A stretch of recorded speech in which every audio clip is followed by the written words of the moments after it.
Vous êtes dans une thématique qui nous parle du vent, qui nous parle des vents que Dieu fait souffler sur nos vies. Et j'aimerais vraiment ce matin avec vous travailler sur une pensée particulière, celle que Dieu va utiliser certains vents pour nous diriger d'une certaine manière. Ces vents, on les appelle les tempêtes. Ce matin, j'aimerais vous parler. Merci à l'équipe de louange, vous pouvez. Je vais vous rappeler dans un instant, restez près de moi. On peut les applaudir, effectivement. Mais si vous applaudissez, il faut vraiment applaudir. Voilà, lisez avec moi Jean chapitre 3, verset 8. Je suis dans la seconde 21. Jésus est en train de parler et il parle de choses nouvelles. Jésus est en train de parler, il parle de choses nouvelles. Il parle avec un docteur de la loi et il lui parle de choses nouvelles.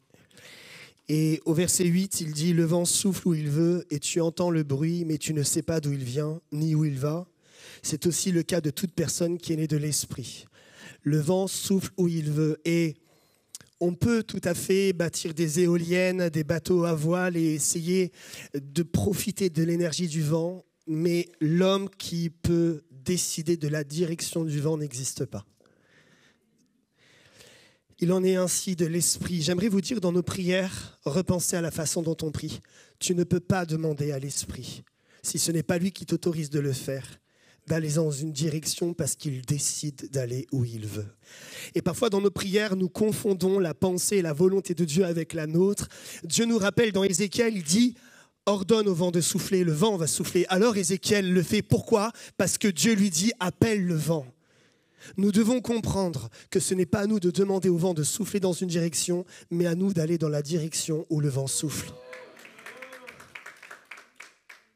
Non, ça, s'il y a 5 personnes qui ont applaudi, on va le redire. Soit vous n'avez pas compris ce que je viens de dire, repeat, comme sur YouTube, 10 secondes en arrière. Vous ne devez pas, nous ne devons pas, notre appel n'est pas de demander au souffle de Dieu de souffler dans une certaine direction, mais de marcher dans la direction dans laquelle le vent souffle.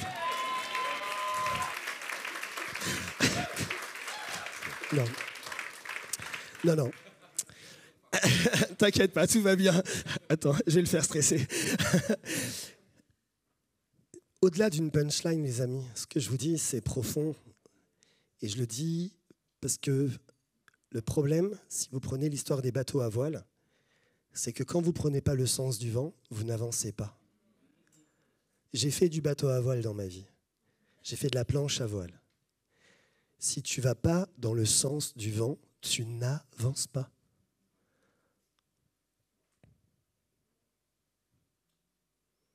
Le seul moyen, quand le vent souffle, c'est de le suivre. Et donc, si tu avais décidé d'aller par là et que le vent veut aller par là, tu dois donc changer de direction.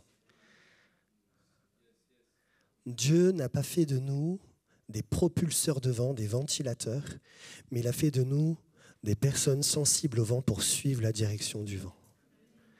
Et toutes les fois où on résiste au vent,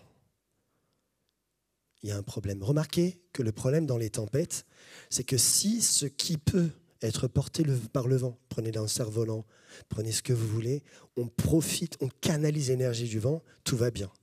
Mais si vous faites des choses solides qui veulent résister au vent, un vent très puissant vous fait tomber une tour, un vent très puissant vous fait tomber une structure. Ce que les hommes construisent, le vent peut le renverser, la nature peut tomber, parce que si tu veux t'opposer au vent, ce n'est pas le vent qui va plier devant toi. Il en est du même avec le Saint-Esprit. Et j'aimerais, pour commencer, vous raconter l'histoire d'un homme. On pense qu'il est sensible et qu'il va écouter ce que Dieu veut faire, mais en fait, il s'oppose au vent.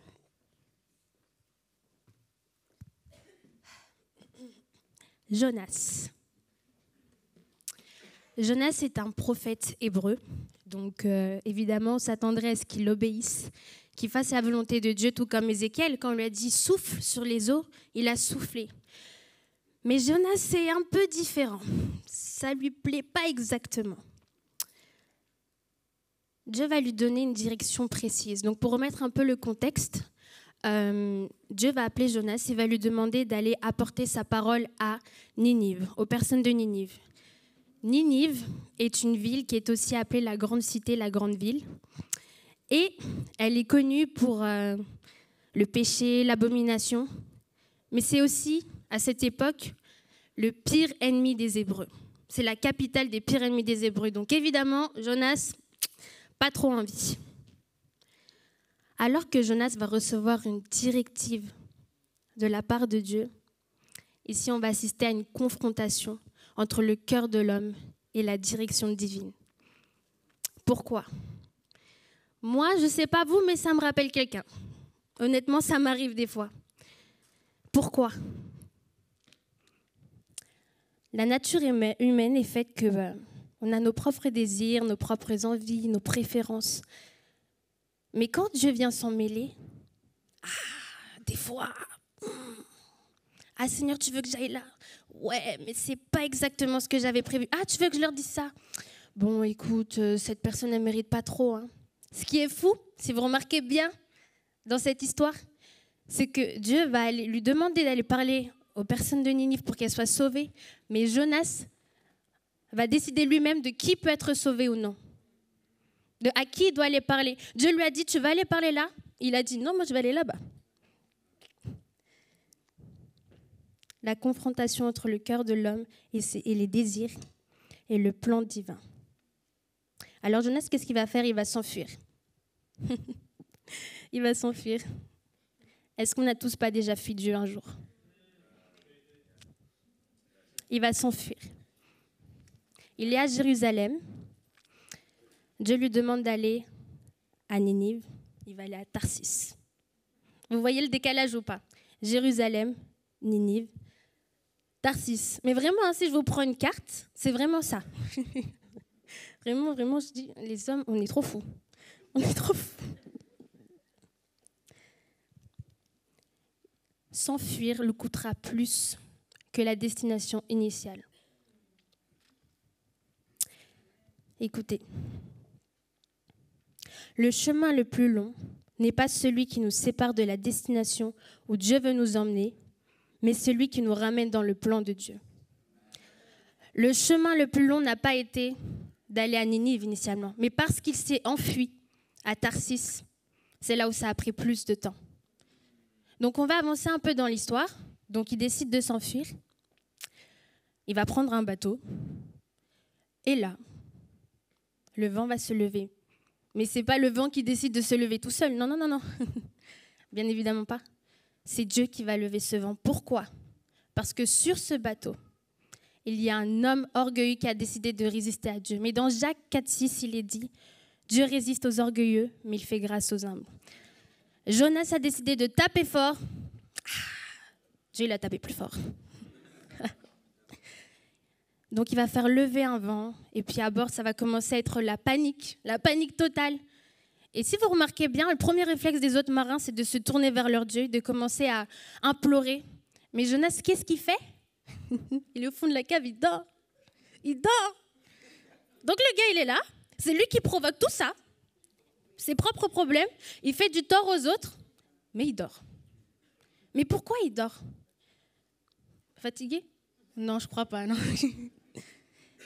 Il dort parce qu'il ne veut pas entendre ce que Dieu a à lui dire, parce qu'il sait. Il sait très bien ce que Dieu va lui dire, mais il choisit de dormir. Moi, je ne sais pas vous, mais je préfère avoir Jésus qui dort dans mon bateau que Jonas. Il va dormir et ce qui me touche dedans, c'est que Dieu va quand même essayer de l'interpeller. D'abord par le vent qui va faire se lever. Et Jonas le sait. Parce que quand tu as le Saint-Esprit, quand Dieu habite en toi, tu sais reconnaître. Tu as le discernement nécessaire pour savoir. Et là, le vent souffle. Jonas, bon, c'est pas qu'ils ne se sont pas trop concernés, on dirait. Et les autres prient leur Dieu. Et puis à un moment, le capitaine du bateau va aller voir Jonas et lui dire « Hey, qu'est-ce que tu fais ? Va implorer ton Dieu. » Et si vous remarquez bien, ce n'est pas un autre marin qui allait voir Jonas. C'est le capitaine du bateau qui allait le voir. Et ce qui est plutôt fou dans ça, c'est qu'en fait Dieu, à ce moment-là, il était en train de dire « Hey Jonas, viens me voir, viens devant ma face.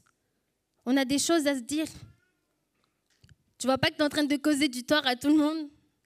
Viens. » Donc Jonas, de là, il va... Ah non, c'est à cause d'un tirage au sort, oui, pardon. Il y aura un tirage au sort, et c'est là où, du coup, il va être obligé d'avouer en fait. Et c'est incroyable comment la crainte de Dieu, du Dieu vivant, l'Éternel, habite même chez les autres. Parce que quand il a dit ce qu'il a fait, tout le monde t'a dit « Mais t'es fou ou quoi? Mais pourquoi t'as fait ça et tout ?» Parce qu'ils connaissent la puissance du Dieu vivant.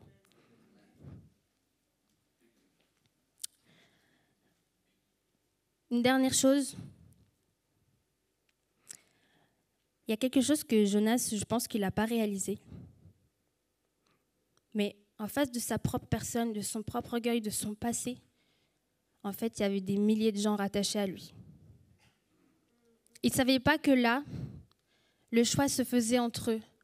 Sauver sa propre personne, sauver son orgueil, sauver sa fierté, ou la vie de milliers de personnes, sauver des milliers d'âmes. Et bien trop souvent, peut-être qu'on ne le sait pas, ou on l'oublie, mais il y a des milliers de personnes, plein de gens rattachés à nous. Des fois, ça peut être qu'une, mais même pour cette simple âme, qu'est-ce que tu es prêt à faire? Est-ce que tu es prêt à obéir? On l'a vu. Le langage d'amour de Dieu, c'est l'obéissance. Et l'obéissance vaut mieux que les sacrifices. Qu'est-ce que tu veux sacrifier? Ta propre personne ou les autres? Donc je dirais, le but de ma vie n'est pas de servir mes propres intérêts, mais de faire la volonté de celui qui sait mieux que moi.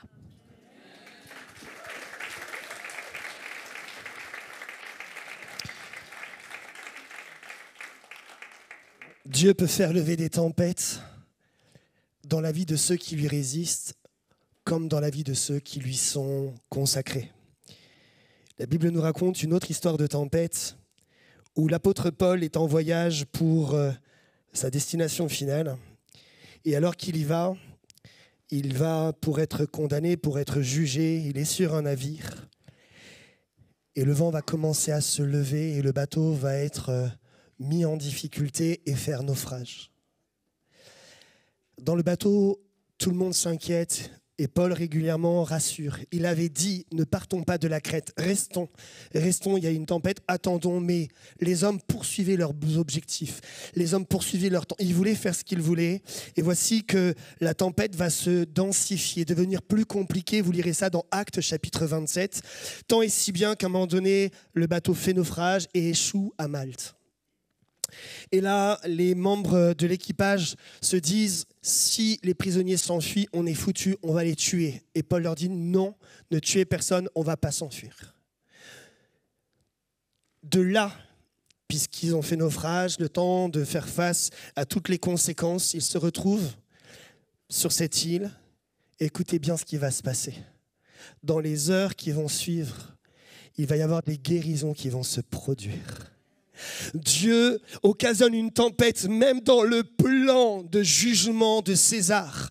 Il occasionne une tempête même dans le plan où on doit agir, même pour stopper la mort ou la condamnation de Paul, pour dire, tu as encore quelque chose à faire. Ça n'en est pas terminé avec toi. Tu dois aller à Malte. Je veux que tu pries, je veux que tu soignes, je veux que tu guérisses au nom de Jésus des personnes qui ont besoin du nom de Jésus. On pourrait parler de plein d'autres tempêtes. Qu'est-ce que c'est qu'une tempête? J'ai regardé un petit peu et j'avoue, je me suis dit, mais Seigneur, c'est incroyable. C'est un phénomène météorologique, évidemment, qui est caractérisé par des conditions atmosphériques perturbées. Il y a des vents violents, des précipitations, des éclats de tonnerre, d'éclairs. Il y a beaucoup de choses. D'abord, il y a des vents violents. Dieu travaille avec le vent doux, murmuré léger, et parfois le vent violent. Il travaille également avec les précipitations qui peuvent s'accompagner. Et lorsque nos vies sont bâties, construites, pensez à tout ce qui se passe en France et que l'inondation arrive causée par les grands vents, les tempêtes et que notre vie est réduite, la première chose que l'on aurait envie de faire, c'est blâmer le ciel, c'est blâmer Dieu, c'est dire mais pourquoi ces choses? Et je crois effectivement qu'il y a beaucoup de peine et de souffrance, de désolation. Parfois on a mal bâti, parfois on a choisi, comme Jésus le dirait, sur le sable plutôt que sur le roc. Mais je voudrais dire une chose spirituellement dans nos vies. Jonas a voulu construire son voyage, il s'est retrouvé que son voyage est tombé à l'eau.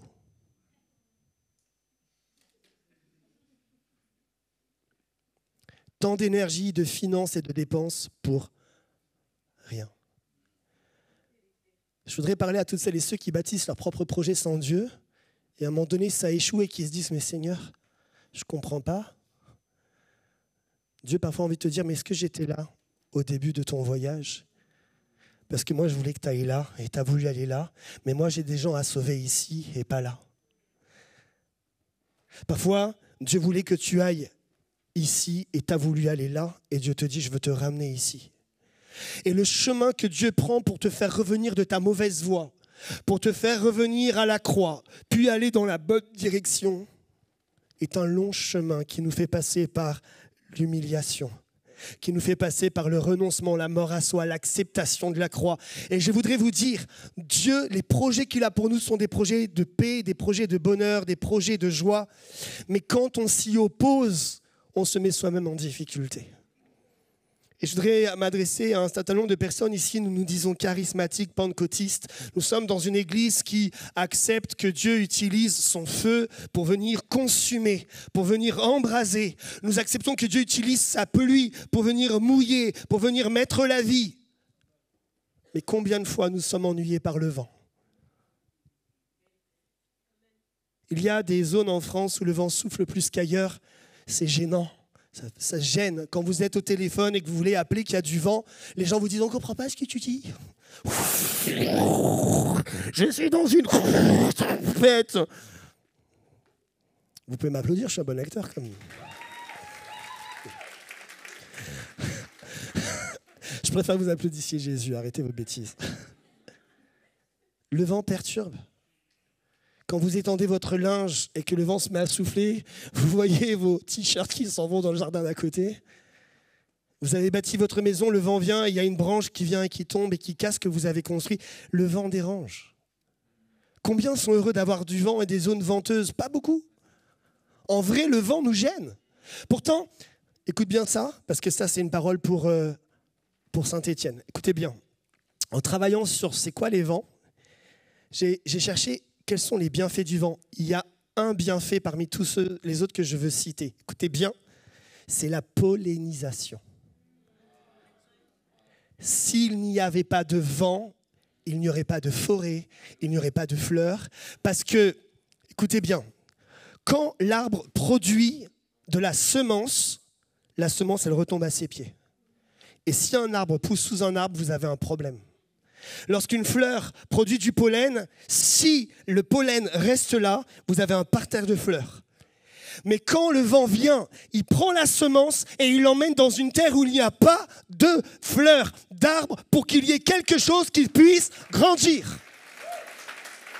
Alors ne sois pas surpris de te retrouver à Saint-Étienne alors que ton avenir était tracé dans une ville d'à côté, parce que Dieu veut ensemencer Saint-Étienne. Mais ne sois pas surpris de ne pas rester pile dans la rue où tu étais, parce que Dieu veut ensemencer un autre quartier. Dieu veut ensemencer.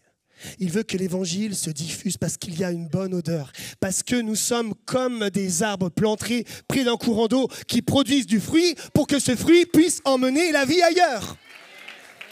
Ce matin, je veux te dire que le vent a pour objet de changer le cours des choses pour aller dans le sens de ce que Dieu veut faire.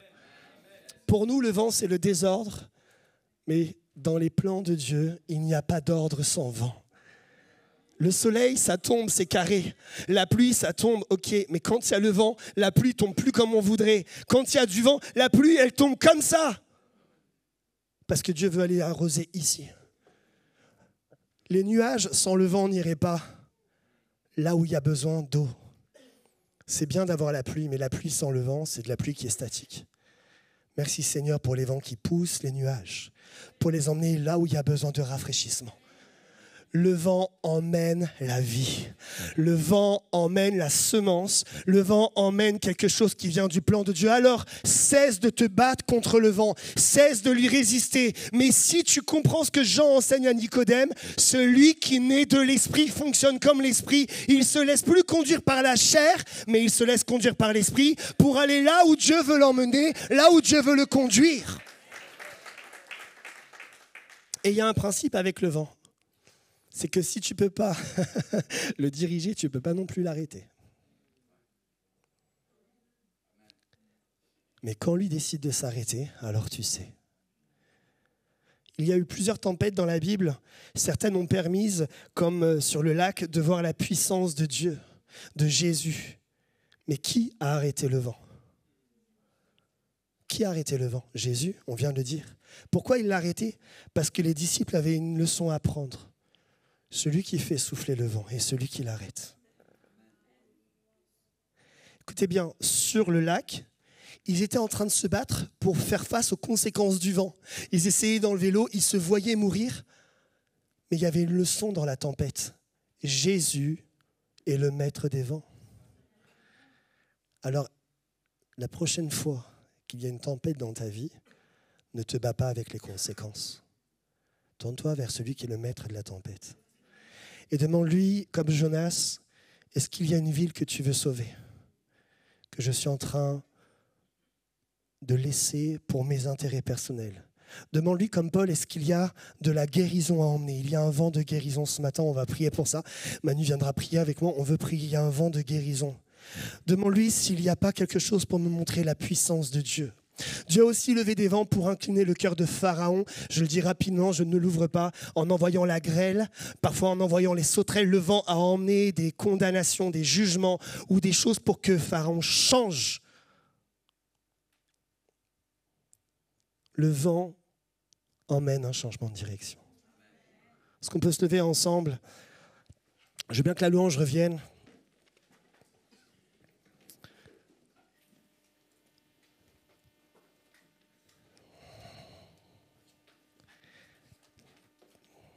On est nombreux à bâtir nos projets et c'est normal. Mais la Bible dit que les plans de Dieu, les pensées de Dieu sont au-dessus de nos plans, au-dessus de nos pensées. Ses voies sont au-dessus de nos voies. C'est l'homme qui forme des projets dans son cœur, mais c'est Dieu qui les approuve. Le verset dira, l'homme propose, mais Dieu dispose. Et je sais que votre pasteur, le pasteur Emmanuel, il est sensible à ce vent de l'esprit, à ces changements de sens. Ça nous désorganise. Nos vies, parfois avec Dieu, on avait prévu de faire les choses d'une certaine manière et le vent vient et plutôt que de s'en prendre à l'élément naturel, plutôt que de vouloir le changer, je vais m'adapter. Seigneur, je veux hisser mes voiles et je veux aller là où le vent soufflera. Je veux cesser de n'en faire qu'à ma volonté. Écoutez bien, dans l'histoire racontée tout à l'heure, il s'avère que Ninive était une ville où il y avait l'abomination. Une ville où les hommes faisaient des choses terribles et ils avaient fait du mal à la famille de Jonas, à ses ancêtres, à ses... terrible. Et le prophète, alors qu'il est sensible à la vie de l'esprit, alors qu'il est porteur de la parole de Dieu, c'est trop pour lui que Dieu puisse bénir son ennemi. C'est trop pour lui que Dieu puisse bénir ceux qui ont dit du mal, ceux qui l'ont abaissé, ceux qui l'ont rabaissé, ceux qui ont condamné.